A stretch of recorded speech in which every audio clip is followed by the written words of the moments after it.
Buenas tardes a todos, gracias por su presencia. Yo soy Martín Casariego, voy a presentar a mis compañeros de mesa y luego haré de moderador si lo creo conveniente. Voy a empezar por Jesús Cuadrado, que es quien está más lejos de mí, nacido en Palencia en 1946, es un crítico de la historieta, también interesado en otros aspectos de la cultura popular. Ha hecho documentales como Los Tebeos, La apasionante aventura del cómic, es director escénico. Entre las obras que ha dirigido está el Zoo, yo he leído el Zoo Frágil, siempre lo había conocido como el Zoo de Cristal de Tennessee Williams, traducción poética, el Zoo Frágil. Ha colaborado en numerosas publicaciones, ha dirigido revistas, ha creado revistas relacionadas con el cómic, ha escrito tanto que a veces ha utilizado seudónimos también, ha dirigido exposiciones como una historieta democrática o comisariado para el Ministerio de Cultura. Es uno de los primeros y firmes defensores de la plancha original, de su conservación y su valor. Ha impulsado también diversas colecciones, como por ejemplo Sin Palabras, de la editorial Sin Sentido, que luego hablaré de ello, con entregas sobre los grandes nombres y las corrientes de la historieta. Su currículum es muy extenso, sería muy largo leerlo entero. Voy a incluso hacer el resumen que estoy haciendo, es una parte mínima. Es uno de los mayores especialistas que hay en España, sin ninguna duda. Y quiero terminar diciendo que es el autor, en 1997, de la primera obra de referencia del medio, Diccionario de uso de la historieta española, 1873-1996, que fue corregida, ampliada, reeditada y llegando ya hasta el año 2000 con Atlas Español de la Cultura Popular. Estamos sin duda ante un verdadero experto del mundo del cómic. A mi izquierda tengo a Jesús Moreno, que es arquitecto, licenciado en 1984. Es director de una empresa especializada en montajes de exposiciones. Muchísimas de las exposiciones a las que hemos ido nosotros en los lugares más importantes, tanto en Madrid como fuera de Madrid, han sido exposiciones cuyo montaje se debe a su trabajo. Aquí mismo en Mafre, por poner un ejemplo, de la exposición de Degas. Especialista también en museografía. Y es director desde 1999 de una editorial importante en el mundo del cómic, Sin Sentido, pronunciado así, o escrito mejor dicho así, Sin Sentido, sobre novela gráfica, sobre el mundo de la ilustración. Lleva publicados más de 200 títulos, creo. Y bueno, en 2005 abrió un espacio dedicado al cómic y también como galería, Sin Sentido, donde realiza exposiciones periódicas y originales de cómic e ilustración. Y a mi derecha tengo a Luis Alberto de Cuenca, poeta, traductor, ensayista, nacido en Madrid en 1950. Empezó estudiando Derecho, yo conociéndole supongo que lo abandonó no porque sacara malas notas, sino porque se dio cuenta de que eso no era lo suyo, y se pasó a la Filología Clásica, carrera que sí terminó. Es un poeta muy destacado de su generación, empezó a publicar muy joven, creo que con 20-21 años. Aúna el clasicismo que podríamos en su poesía, que parece obligado dada su formación, pero también las fórmulas más modernas y personales. Fue director de la Biblioteca Nacional. Como director de la Biblioteca Nacional organizó la exposición El Centenario del Cómic, que ha sido, según creo, si digo algo que me equivoque, me corrige, la exposición que más visitas ha recibido en la historia de la Biblioteca Nacional. Ha sido también secretario de Estado, secretario de Cultura del Gobierno. Desde ahí fue el primero en dar importancia oficial a la historieta y promover a creadores para obtener la medalla del mérito en Bellas Artes. La obtuvieron durante el periodo en que tú fuiste secretario de Estado, pues Ibáñez y Carlos Jimeno y alguien más. Después creo que ya no ha habido nadie. Quesada fue también, ¿verdad? Quesada. Pues después creo que no ha habido nadie, aunque bueno, sí es cierto que también después, y esto supongo que en algunos momentos se dará, pues el cómic sí se ha hecho el Premio Nacional de Cómic equiparándolo a otras disciplinas, ¿no?, por parte del Ministerio de Cultura. Es premio de la crítica, premio de traducción. Su obra poética sigue viva, como muestra que siga, aparte de que sigue en marcha, se ha recopilado, y que yo sepa, por lo menos hasta 2002, no sé si hay una nueva recopilación que abarque toda tu producción hasta ya más allá de 2002. Es también académico de la Real Academia de Historia, colaborador de programas de radio, bibliófilo, experto en muchas cosas, entre ellas también en el mundo del cómic.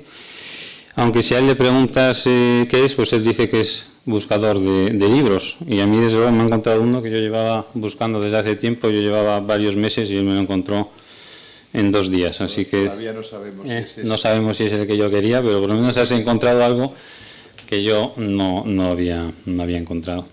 Bueno, pues estos son mis compañeros. Yo creo que yo estoy aquí para aprender de ellos, y voy a empezar. Aparte de que después bueno, surgirán los temas según vayan desarrollándose las intervenciones, y al final reservaremos un espacio para que intervenga también el público. Yo quería empezar preguntando a Jesús Cuadrado, porque creo que es la persona indicada para iniciar estas jornadas, que nos cuente un poco, si nos puede hacer una breve introducción del origen del cómic, de la historia. Si se puede decir que empezó en las cuevas rupestres, con los relieves asirios, con la columna de Trajana, cuando se separa de los periódicos. Le voy a hacer hablar bastante, por eso también prefiero parar aquí, llegar hasta los años 40, cuando el cómic empieza a editarse por separado, con los comic books, con los libros ya en formato de cómic separados de los periódicos, y luego, Jesús, si eres tan amable, te volveré a preguntar para que nos hables ya de los años 50 hasta hoy. Cedo la palabra a Jesús Cuadrado. Buenas tardes a todos, gracias por su tiempo. Como hoy no hay fútbol, es una buena ocasión para verles a todos ustedes. Cuando no hay fútbol hay baloncesto y nos paralizan el tráfico también. Prefiero que lo paralicen por lo de hoy. Es complicado esto de que no toda narración iterativa, es decir, narración que se continúe icónicamente con imágenes, sea historieta. Este arrancar de, como plantea Martín Casariego, de la columna de Trajano, lo que fuera, todo esto que sea iterativo icónicamente, no siempre es historieta. Es más, historieta no sería exactamente eso. Historieta es una narración desarrollada a través de imágenes dibujadas y que puede apoyarse con textos escritos. Es decir, que hay historietas mudas, hay historietas habladas. La historieta se sustenta en un guión y se escenifica con imágenes, siempre dibujadas. Aunque en los nuevos tiempos los historietistas se apoyen mucho en las nuevas tecnologías, ordenadores y demás, no dejan de estar siempre dibujando sobre algo, en principio, en un contorno vacío.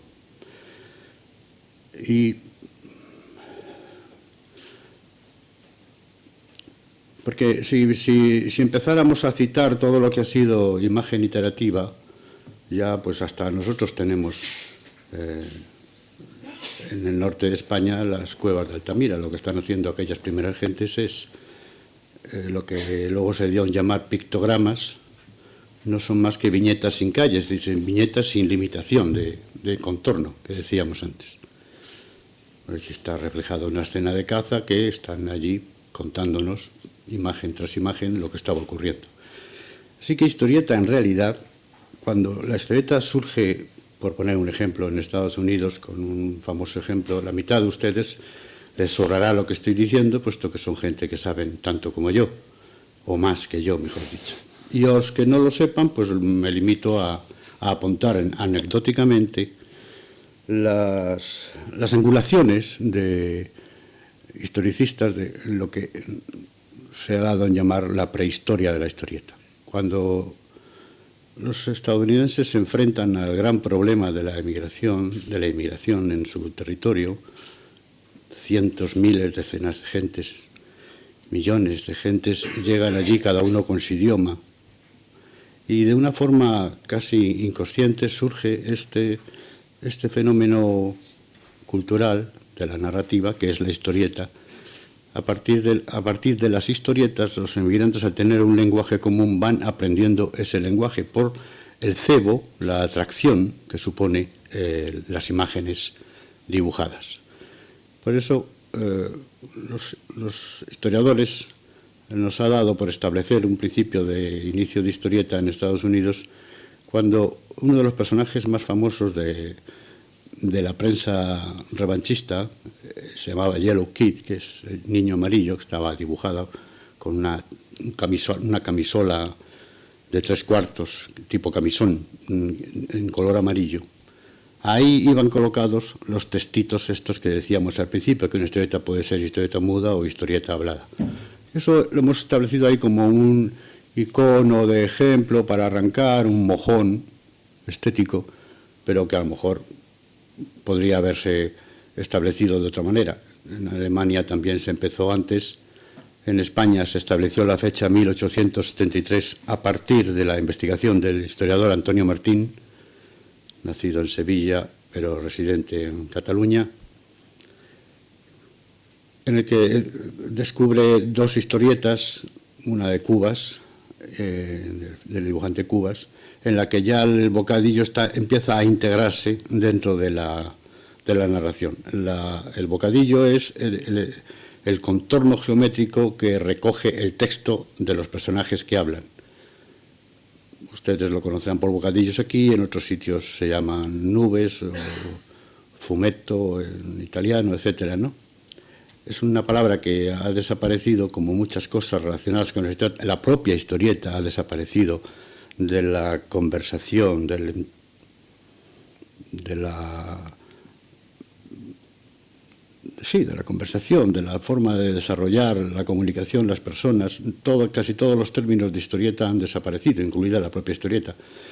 Alegremente se ha dado en definirlo todo como cómic, y cómic no es nada, puesto que cómic no sería más que la contracción de eliminación semántica, de repetición, de comic strip, que significa tira cómica, que es como empezaron las historietas, una tira que se continuaba, una secuencia que se llamaba tira, que se concatenaba en tres viñetas, y por ley de mínimo esfuerzo de gramática, pues se llamó cómic simplemente. Cuando llegó aquí la costumbre en los 80, en los finales de los 70, en el 67 exactamente. En el 67 un grupo de críticos o de especialistas en los medios comunicantes y en especial de atención en la historieta, establecen que cómic será para definir a las historietas para adultos y historieta solamente para los infantiles y juveniles, los que éramos más idiotas, más niños, más neuróticos, más infantes. Un tipo de presunción intelectual nada digna de nuestros intelectuales, pero que es habitual dentro del mundillo de fricción, de la grafia convencional en la que se han movido los grupos de presión intelectuales cuando se habla de un arte que han establecido ellos que es menor. La historieta siempre se ha estimado que es un arte menor, pues porque no había Van Goghs o Rubens o Velázquez y no se estimaba que un historietista, que es el señor que hace historietas, tenía la misma dignidad estética y orgánica de comportamiento conductual en la vida como otro artista del llamado arte serio. Vamos a admitir que la historieta es un arte menor y que con el tiempo ha derrotado claramente a muchas de las manifestaciones de las llamadas artes serias o artes mayores. Recordaba antes Casariego, en efecto, que aquí no teníamos premio a los historietistas. Esto es un paréntesis que hago con absoluta conciencia. Y por primera vez, el señor a mi izquierda, don Luis Alberto de Cuenca y Prado, que solo era un poeta y tenía a gala ser eso, lo que nos honra a muchos de los amigos de él.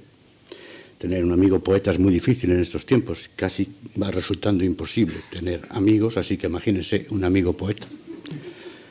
estableció que en los llamados premios de medallas al mérito artístico, fuera escénico, cinematográfico, plástico, se decidiera que por primera vez hubiera un premio al trabajo infinitamente sin recuperar de lo que es un historietista. Y así se estableció la medalla al mérito de las Bellas Artes en la modalidad de historieta. Con posterioridad, como es costumbre, en este país llega otro gobierno y quita todo lo que estaba establecido y no se considera si a lo mejor podía permanecer. Y por eso hay tan pocas medallas al mérito de las Bellas Artes y ahora solo están los llamados cómics, de premios al cómic nacional. Es importante detenerse antes de que tome la palabra otro contertulio, que al principio la historieta se refugia en la prensa diaria por esta costumbre que les digo, de esta convención que se asume de que la historieta podía unificar criterios de comportamiento de las gentes al tener todos un mismo idioma, ya fueran inmigrantes irlandeses, finlandeses, búlgaros, imagínense lo arullo que era en Estados Unidos con ese montón de pueblos llegados. Pero después se comprueba que mucha de la cantidad de las entregas de la prensa, de esa prensa periódica que había cobijado en sus páginas a la historieta, la gente, los editores descubren que a lo mejor más de un tercio de la tirada de los diarios se venden precisamente por las historietas, las páginas que van hacia el final del periódico en forma de tiras, como les decía, que se continuaban de día a día y de domingo a domingo. Y entonces es por lo que surgen los editores de tebeos. El tebeo es una publicación que en sus páginas encierra historietas con el deseo de formar, informar y divertir. Divertir en ese sentido brechtiano del distanciamiento de aprender de forma entretenida.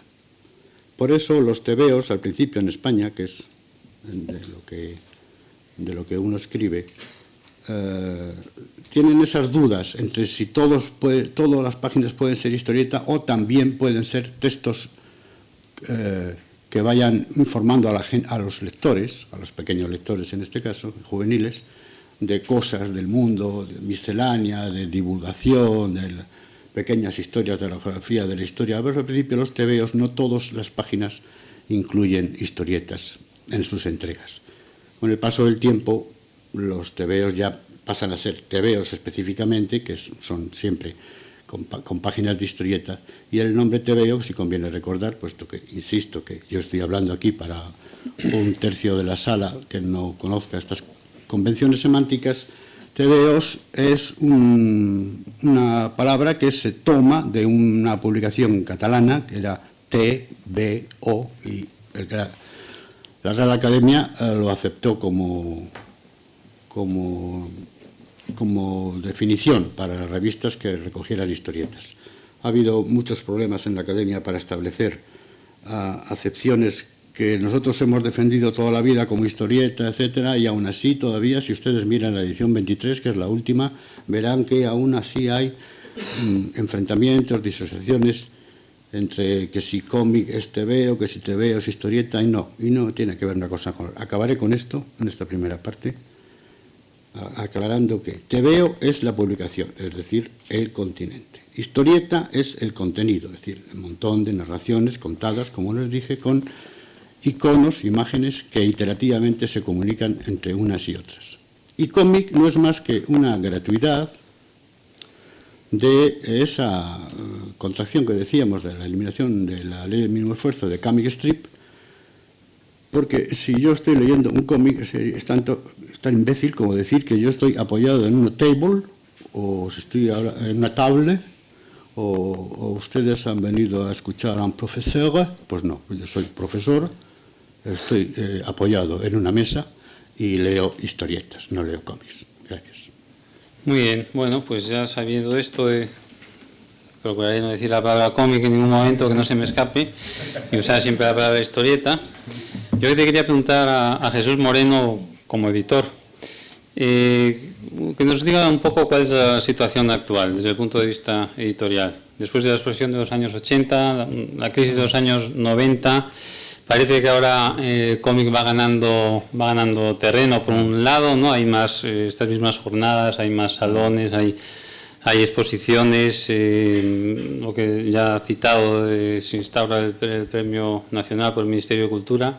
Por otro lado, cierran las revistas, seguramente no es solo todo lo que reluce, seguramente también está en crisis, como parece que está todo. Goza el cómic de una mala salud de hierro. ¿Tú cómo lo ves desde tu puesto de editor de Sinsentido? Bueno, sinceramente, buenas tardes, lo primero.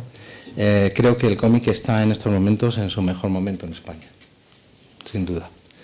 Voy a hablar de una serie de síntomas que creo que ayudan a definir esto, ¿no? Que además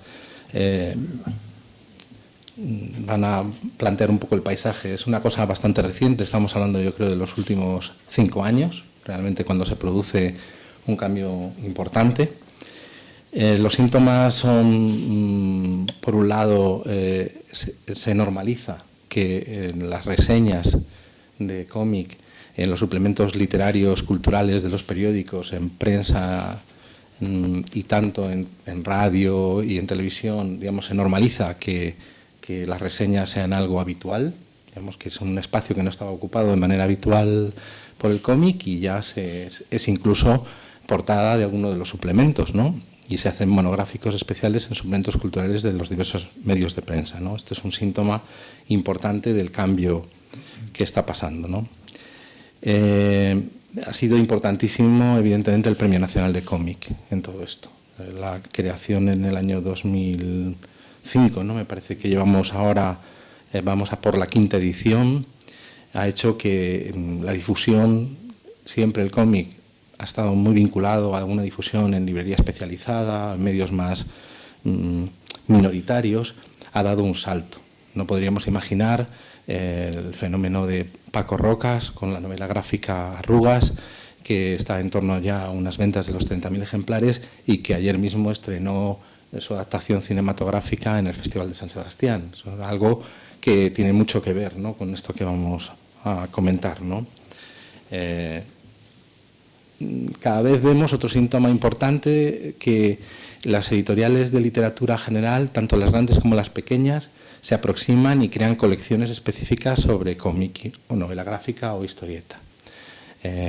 Tanto Edelvives, SM, Random House Mondadori, o el caso que tiene una colección estupenda, Reserve Books, o el caso de pequeñas editoriales como 451, Impedimenta, Periférica. Digamos, cada vez vemos que editoriales de literatura están editando títulos de lo que ahora se denomina, que es, digamos, lo que quizá le ha faltado a Jesús, que luego me imagino que continuará con este debate, la generalización del término novela gráfica, que es el que faltaba de los 3 que él ha comentado, ¿no? Las cadenas comerciales. Cada vez las cadenas comerciales importantes, grandes centros comerciales, dan mayor espacio y mayor atención al cómic. Lo estamos viendo, ¿no? Algunas con más retraso. Parece que los espacios que ha generado la FNAC son evidentes, que son muy importantes. La atención que hace al cómic, tiene un premio de novela gráfica que ya también va por su 5ª edición, que ellos apoyan y potencian, ¿no?, con una especie de beca al autor. Ven que quizá en la situación que hay ahora digital, todo el tema de la música, las películas, el tema de la descarga ilegal está generando menores ventas en todos esos sectores y en cambio el cómic está ampliando su superficie de venta.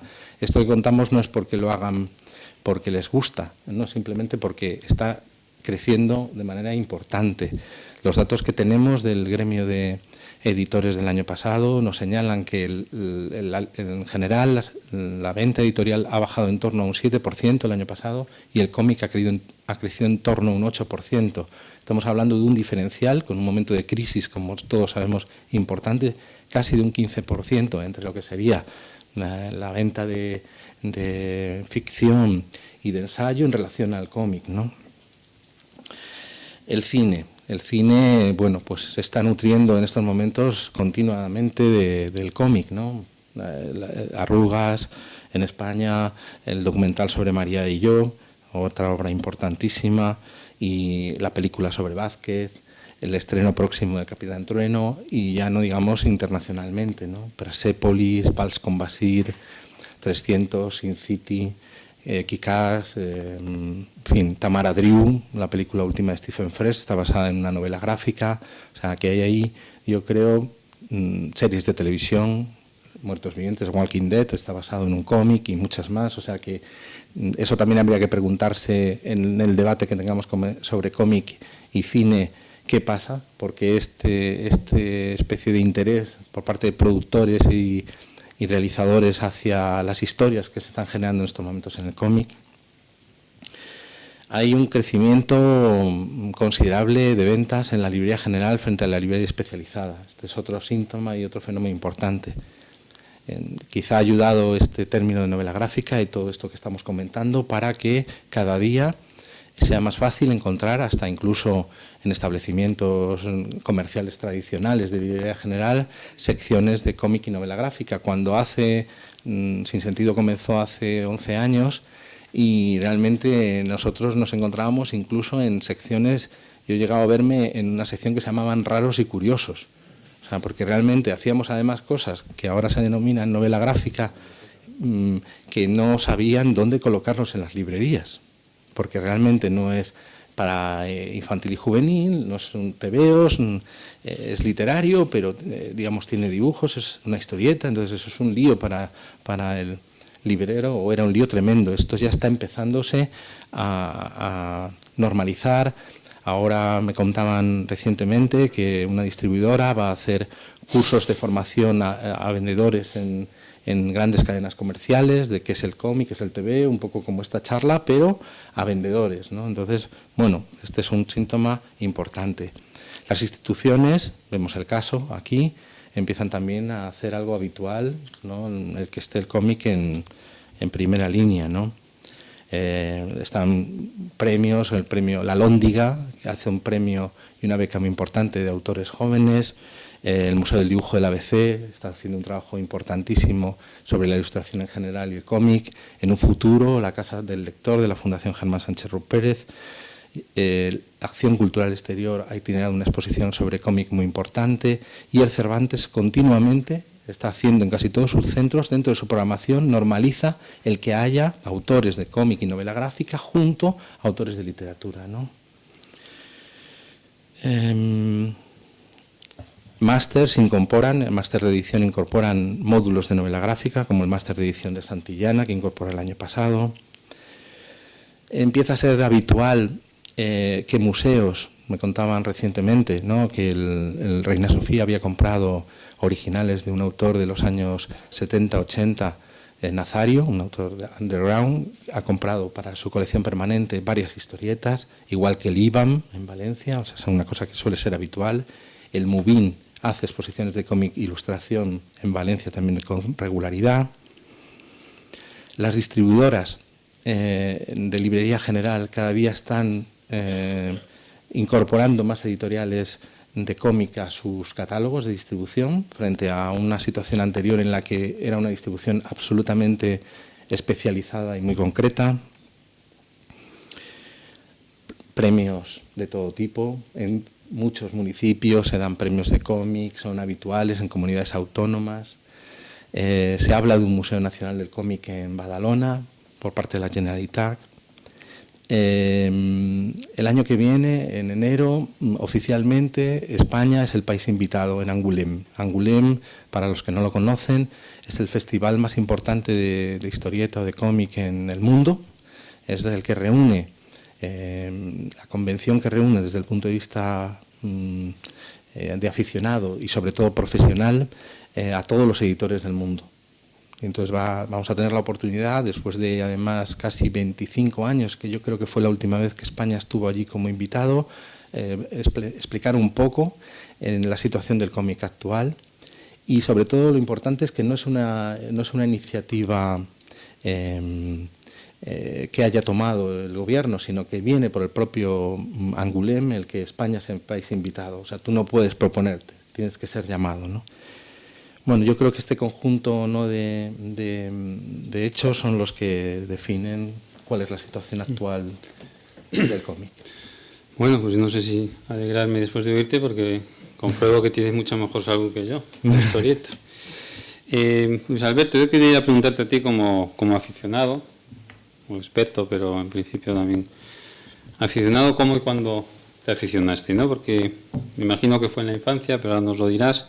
Y también, ¿por qué no te, si se me permite la expresión, por qué no te desaficionaste? Porque una persona con tu formación clásica, con tus cargos públicos, me imagino que en algún momento, pues cuando se te ocurrió a ti eso de esos premios, y pues a lo mejor había gente que pensaba que eso era una frivolidad, a lo mejor había gente que para quien eso estaba mal visto, ¿no? Quiero que nos cuentes un poco, pues, cómo te aficionaste y cómo resististe, a lo mejor, si es que se dio esa presión exterior para decir que como un filólogo, un traductor del griego clásico, un traductor de la Odisea, pues resulta que también le gustaban los cómics, ¿no?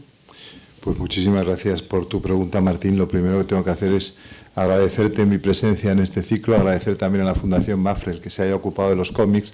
Tiene razón Jesús Moreno en decir que gozan de buena salud en este momento en el mundo los cómics y en España también, pero no deja de ser meritorio que una institución como la Fundación Mapfre pues dedique un espacio de su programa cultural a los tebeos. De modo que yo creo que es digno de tener consideración de gratitud hacia la Fundación Mapfre por habernos traído aquí. Me alegra también mucho haber coincidido con los dos Jesuses de mi vida, ¿no? Jesús Cuadrado y Jesús Moreno, queridísimos amigos de antiguo.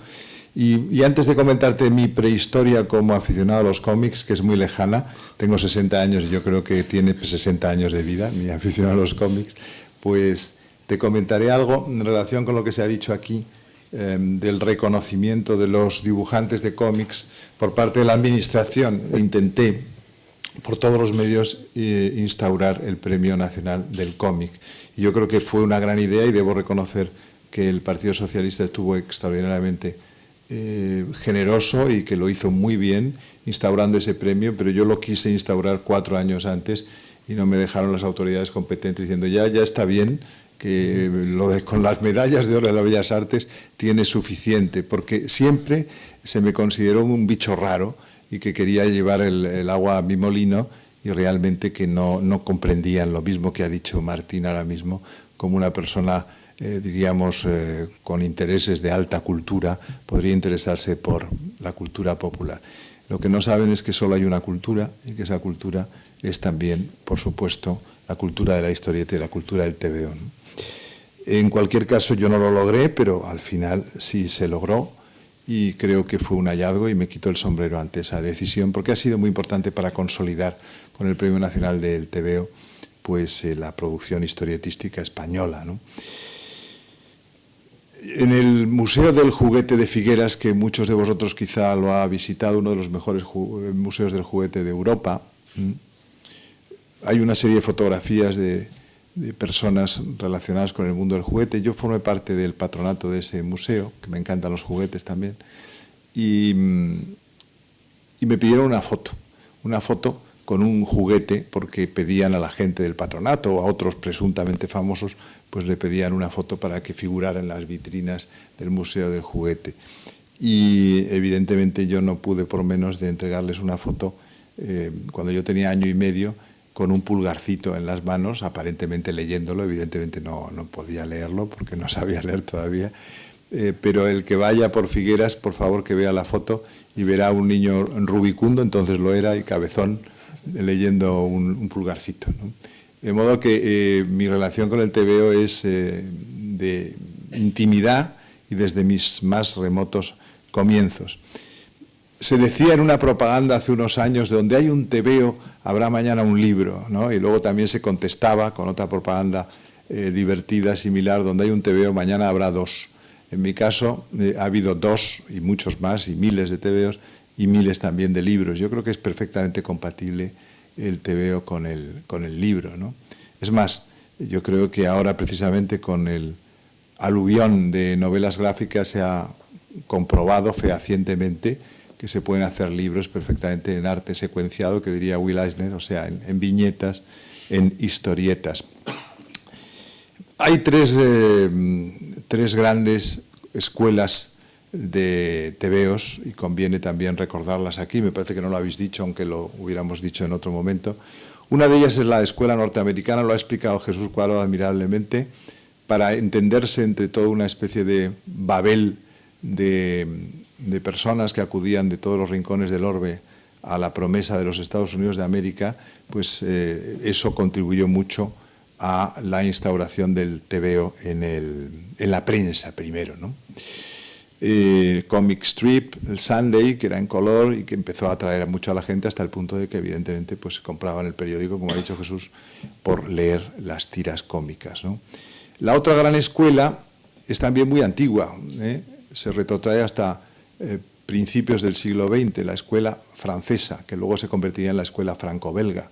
Uno de los personajes fundamentales de esa escuela fue Bécassine, una especie de campesina bretona disparatada a la que le pasaban todo tipo de cosas y que está muy cotizada en el mercado del libro de viejo, pues son álbumes maravillosos. Hergé, el autor de Tintín, Tintín, y por supuesto Jacobs, el autor de Blake y Mortimer y otras series igualmente importantes.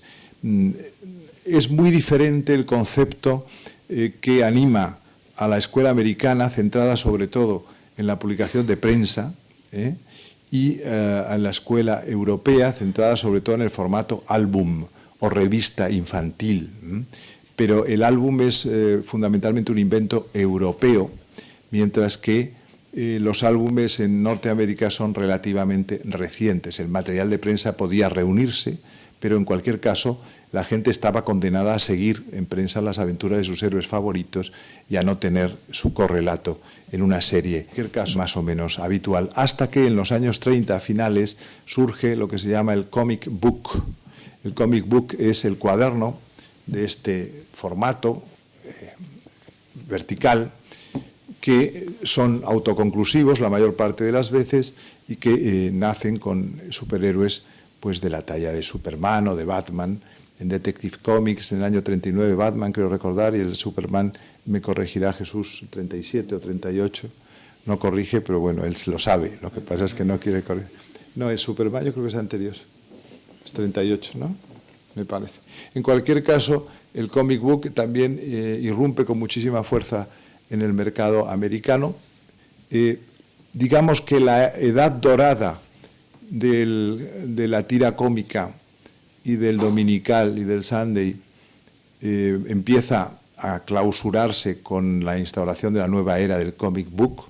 Diríamos que en los 40 todavía el cómic de prensa tiene mucha fuerza y en los 50 también, y sigue en los 60 y continúa hoy, pero ya no es lo mismo que en los años 20 y 30, que realmente pues fue fundamental, y no solo en esos años, sino incluso principios de siglo, porque hay que decir, lo íbamos a decir en el curso de la tarde, pero lo voy a decir yo ahora de una vez por todas, que con el tebeo pasa como con el cine, y pasa también como con aquella diosa de la mitología griega que se llama Atenea.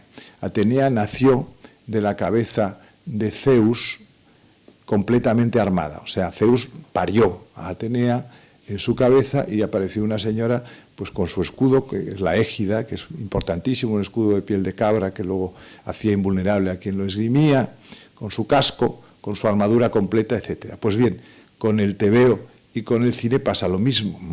El tebeo nace completamente armado a comienzos del siglo XX, poco después de que hubiera el primer bocadillo con ese chico amarillo, el Yellow Kid, del que ha hablado Jesús Cuadrado, y nace completamente armado en el cómic más hermoso que ha habido en la historia, que es El pequeño Nemo en el país de los sueños, Little Nemo in Slumberland.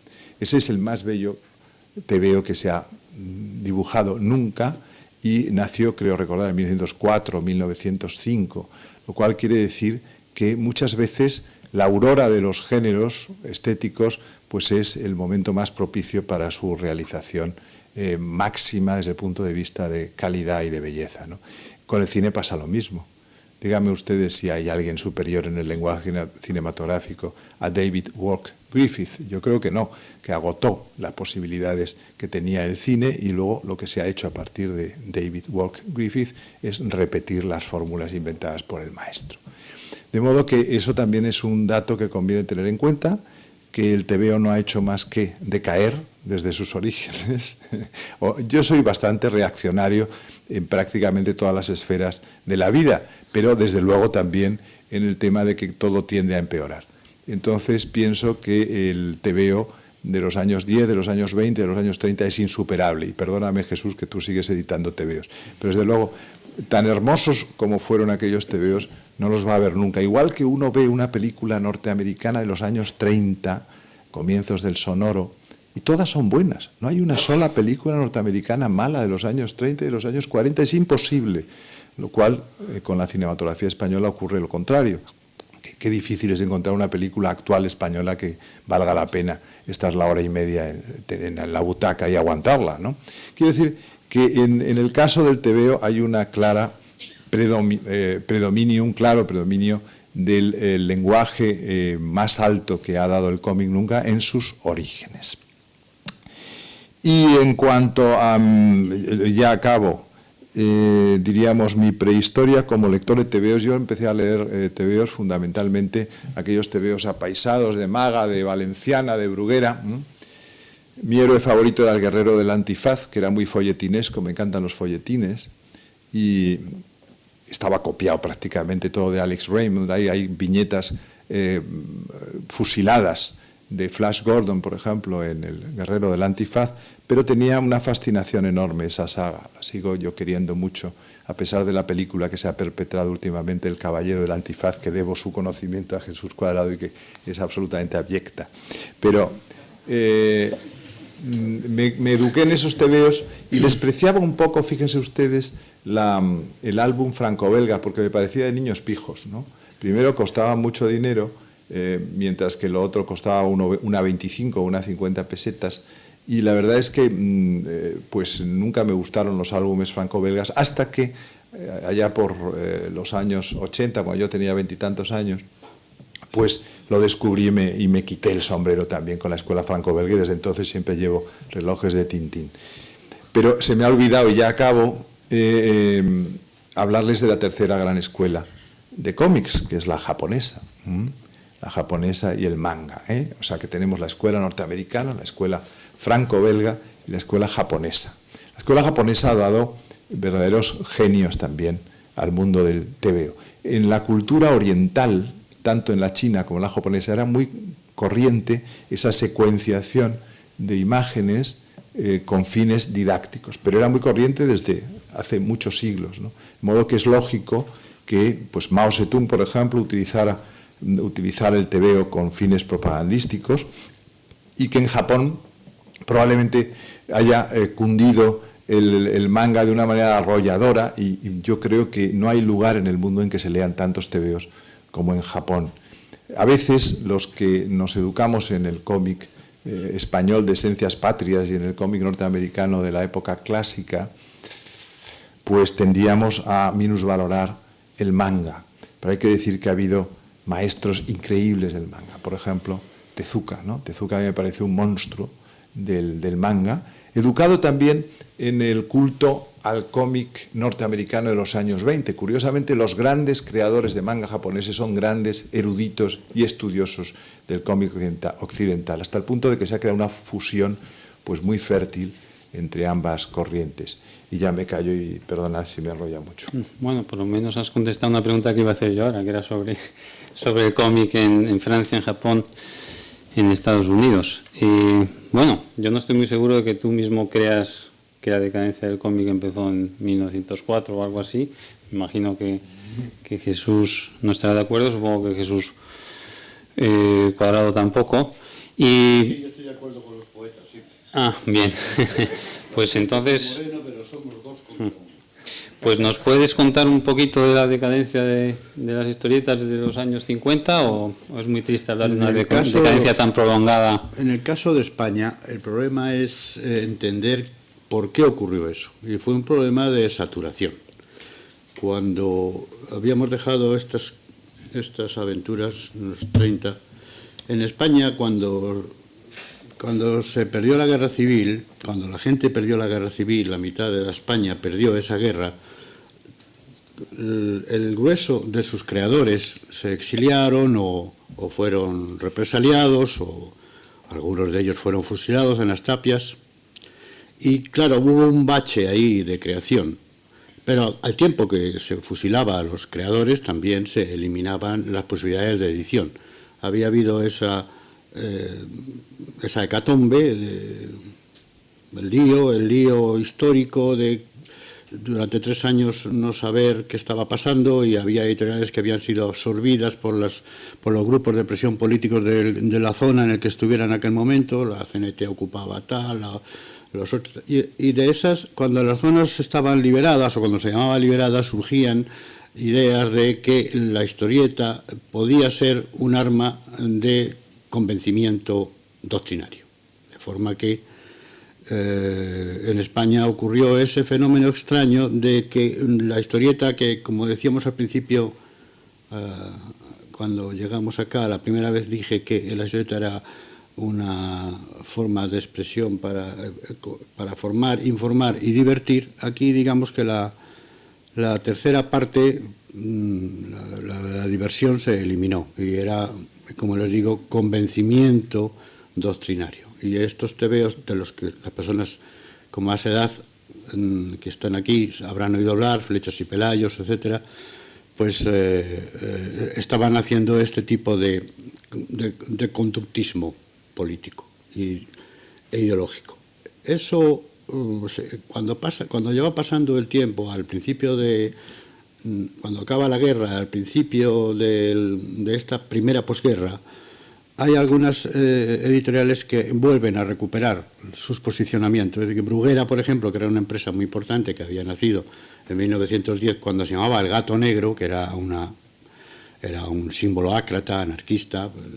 La familia Bruguera tenía esa tradición muy, muy extendida. Por otra parte, muchos de los movimientos culturales de la Cataluña de entonces,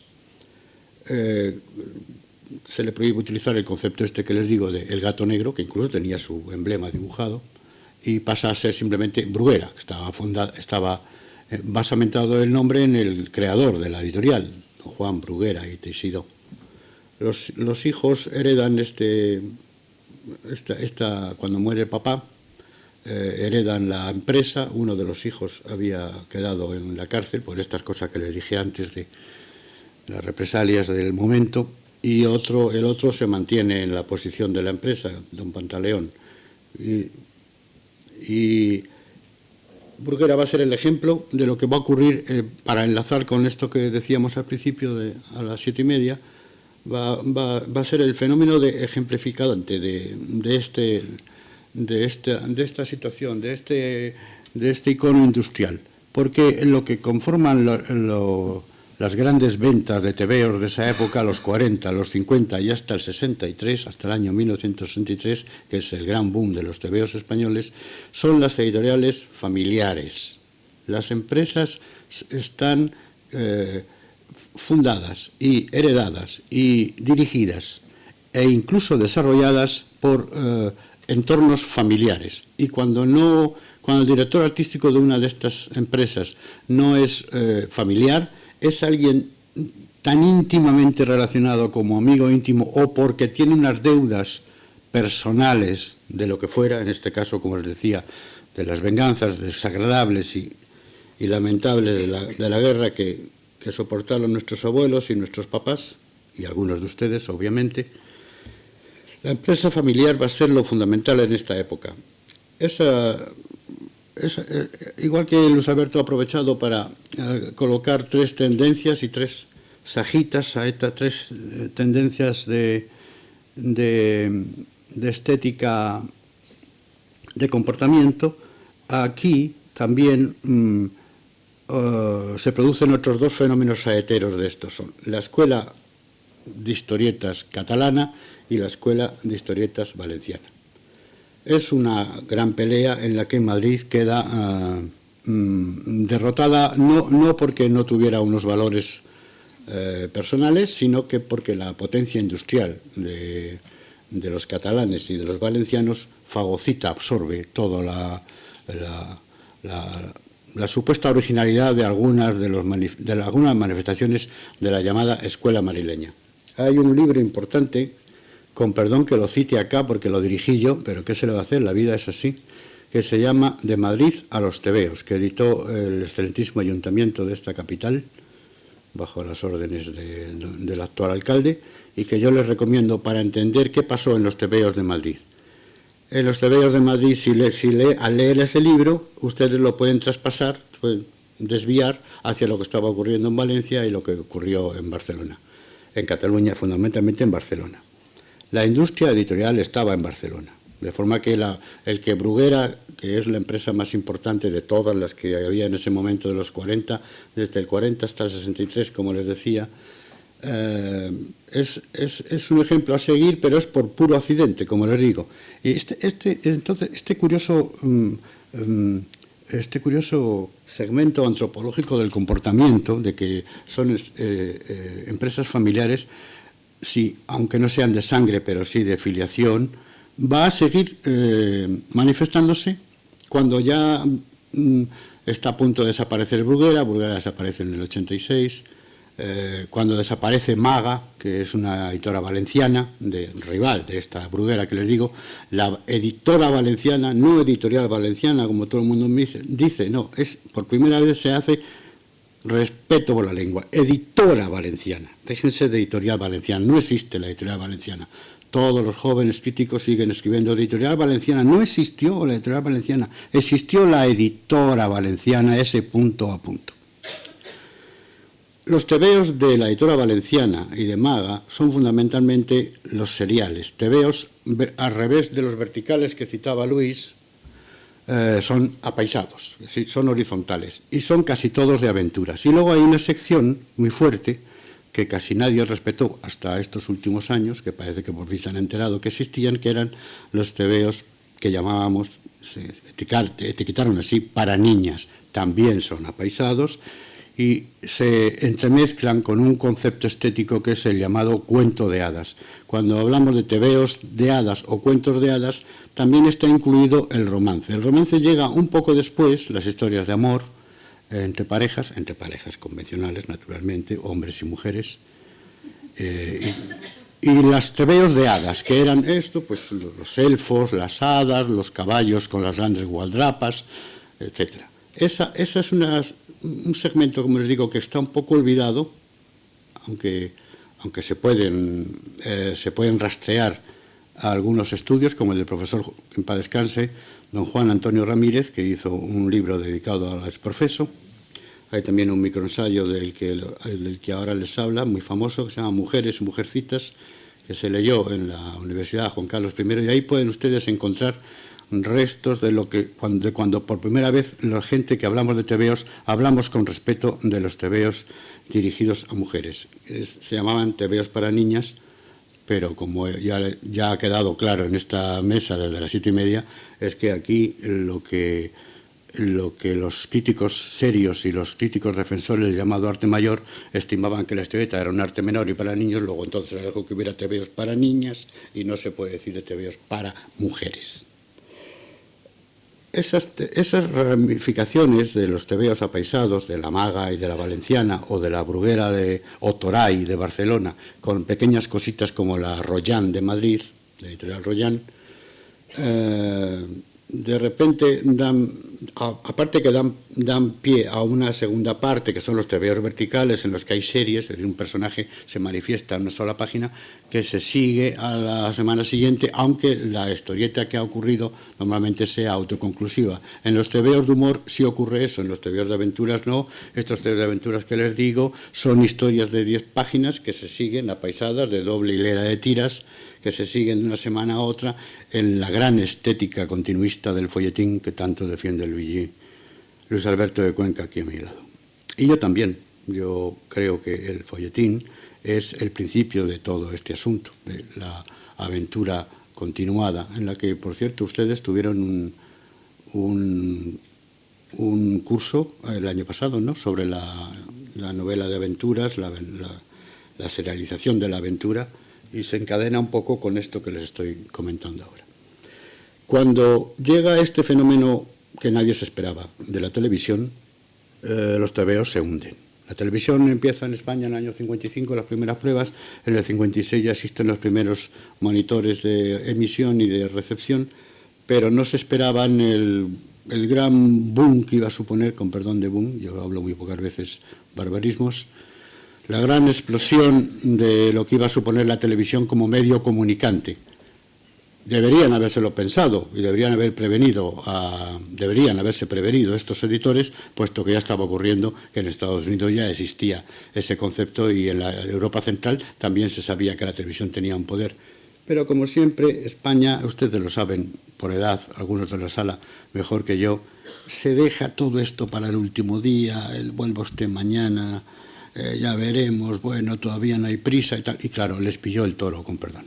Así que se hundieron las editoriales que hacían productos habituales, con tanto cariño, por cierto, sí, ¿verdad?, para infantiles y juveniles, y por eso aprovecharon los nuevos editores el fenómeno de este llamado, que dijimos antes, de llamado del cómic para adultos. Cada vez que yo cite la palabra cómic será en concepto de, como dije antes, a las 7:30, en concepto de este que nos han absorbido los intelectuales serios y no los que leemos tebeitos y nos pasamos el día hablando de las novelas de bolsillo, que somos gente muy poco seria y además somos gente de muy poco fiar. Ténganlo en cuenta en sucesivas clases. Porque este claustro que ha conformado aquí el señor don Ignacio de Mafre Vida está compuesto de verdaderos delincuentes, ¿eh? Ya verán ustedes el miércoles, el jueves, el viernes y el siguiente lunes, que verán ahí verdaderos delincuentes del arte serio. Tengan en cuenta también, para no agotarles mi tiempo, que cuando se hunde el mercado del 63 y surge este otro tebeo del llamado cómic para adultos, podría haber empezado ahí, justo en esa época, en el 63, el concepto novela gráfica se empieza a hacer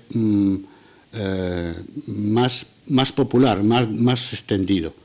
Eso, que también proviene de otro concepto traducido alegremente, es el graphic novel, ya estaba aquí. En los años 20 existía ese concepto escrito debajo de las manchetas de las publicaciones que decían novela gráfica para niños, novela gráfica de aventuras. Tal. El que más potencia esto es el sello Toray, aunque el sello, así en principio, cuando les tienen ustedes Toray les puede dar un poco de risa, porque Toray no significa nada, pero Toray es una unión de una persona que se llama Torán y otro que acababa en Ay, el segundo apellido, es decir, no estoy bromeando. Toray es el que destapa incluso crea colecciones siempre con el eslogan debajo de la mancheta que ya ha aclarado de novela gráfica. No es que esté yo en contra del concepto novela gráfica como fenómeno de producción para que se mueva la cosa, que se mueva la historieta, que Jesús Moreno allá al fondo de la mesa siga editando joyas de italianos y de no italianos, pero el concepto, insisto, ya existía. No es necesario crearlo como tal. Otra cosa es que editorialmente convenga crear estos pequeños separaciones en las estanterías de las famosas librerías o de los centros culturales de expendiduría y a la gente se anime un poco más. Pero cuando Auger, que citaba antes Luigi, creó el Tantán, ya estaba haciendo una novela gráfica. Lo que pasa es que estaba continuada en la estética del folletín. En el fondo, cualquier novela, aunque la escriba Casariego, que está ahí en el centro, también está haciendo una historia secuenciada. Es decir, que es un poco complicado en pleno martes de septiembre, con Cibeles ocupado y no vamos a poder coger un taxi, ponernos a hablar despacio de si es gratuito o no el concepto novela gráfica. Por mi parte ya habrán deducido que saben que sí, que es simplemente un fenómeno cultural, para que se les quede permanentemente cuando se metan conmigo en el recuerdo de esta tarde, sepan que novela gráfica no es más que un TV gordo, y con eso ya está todo dicho. Ya nos vamos acercando dentro de poco a permitir que intervenga el público y que pregunten o comenten lo que quiera, que pregunten a cualquiera de vosotros menos a mí. Pero antes de eso, quería dejar algo en el aire, y es la influencia. ¿Qué influencia tendrán las nuevas tecnologías en el futuro? Te encuentras ahora con iniciativas como la de Luis Borruey, Lágrimas en el aire, cómic musical, o sea, cómics ya, pero para ver en pantalla de ordenador, en el iPhone, en el iPad, en el que se añade la imagen, el texto, la animación. Y yo quiero que me contestes tú, entre otras cosas, para que no te sacudan otra vez y defiendas el cómic actual, la novela gráfica, y me digas si esto es algo nuevo, no es nada nuevo, si es algo que va a sustituir en el futuro como punta de lanza del cómic a la novela gráfica, si no tiene un futuro. ¿Tú cómo ves todo esto de las nuevas tecnologías y en relación con la historieta? Yo simplemente voy a romper una lanza por la creatividad, antes de entrar en las nuevas tecnologías, de la historieta en estos momentos, ¿no? Que me parece inmensa. Se ha roto un poco, desde el punto de vista editorial, el monopolio un poco que había de la edición centrada sobre todo en el ámbito de la cultura catalana, ¿no? Que era la industria en los 80 y en los 90. Hay editoriales ahora mismo en Galicia, en el País Vasco, en Madrid, muy importantes, que yo creo que están haciendo además un trabajo mucho más interesante que las editoriales tradicionales catalanas, ¿no? De estos años, ¿no? Y realmente están siendo la punta de lanza en esa creatividad. Que yo creo que esa creatividad viene dada también por el descubrimiento de contar diferentes historias, alejadas un poco de quizá la tradición del género, ¿no? De lo que sería la fantasía, la ciencia ficción, TVO romántico, el western, o sea, los géneros en general, que son maravillosos. Yo soy lector también de esos TVOs, evidentemente. De hecho, aquí tendremos a un autor maravilloso, Juanjo Guarnido, que hace una serie que se llama Black Sack, que es gran éxito en el mundo y es un maravilloso TVO. Pero es cierto que en estos últimos años, en 10 o 15 años, desde que hay el fenómeno de edición independiente en Europa, iniciado por la Asociación, una editorial francesa, hay una vuelta a un género como más intimista, más poético en algunos casos, con gran cantidad de temática autobiográfica. Hay un tratamiento de temas sociales que no había habido habitualmente, ¿no? El caso de Arrugas o María y yo, que tratar temas como la memoria histórica, como el arte de volar, los conflictos sociales, el reportaje en el cómic, ¿no? Como Yo Saco, con Gasa, Gorazde. O sea, hay una serie de temáticas que hasta la fecha no se habían dado de manera habitual en el cómic. Eso es una especie de desarrollo creativo de nuevos autores, y luego un fenómeno muy, muy importante, que es la aparición de las lectoras y de las autoras. El cómic en los años 80 y los 90, tradicionalmente, esta temática alejaba a la lectora, cosa que en estos momentos está acudiendo a la novela gráfica de manera masiva.